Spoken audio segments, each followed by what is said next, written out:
Hello, it's 9 p.m. here in South Korea, and thank you for joining us on Arirang News.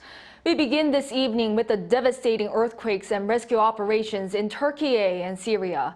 The death toll has topped 17,000.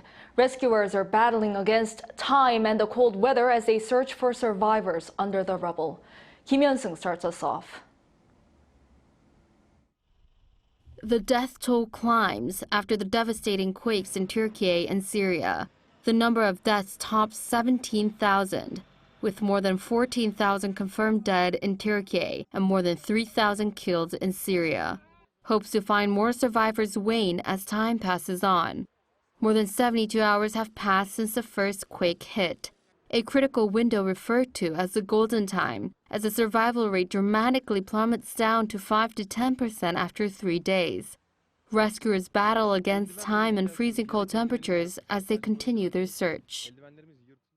We do whatever is needed, whether it is that water needs to be carried or that soil needs to be thrown. We enter or exit. We do everything. We try to help as much as we can. Tens of millions more are affected from the quakes.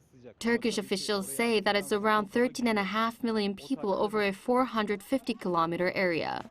And according to the United Nations, nearly 11 million people in Syria have been affected, while more than a third of them rely on humanitarian aid for basic supplies of clean water and food. The World Health Organization also warned of a secondary health crisis. The WHO's earthquake response manager, Robert Holden, said that survivors are now out in the open and subject to horrific conditions with limited access to water, fuel, and communications. He stressed that if their needs are not met, there's a real danger of survivors becoming exposed to further harm.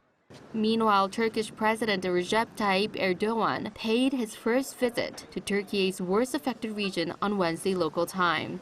He's been the subject of mounting criticism for a slow and inadequate rescue response. But during his first visit, he defended his position, saying that it's not possible to be ready for a disaster like this. Help is pouring in from all over the world. Rescue teams from several Asian countries have landed in Türkiye to lend a helping hand and find survivors under the rubble. And the first UN aid crossed into Syria from Türkiye on Thursday. Yeon-seung, Arirang News.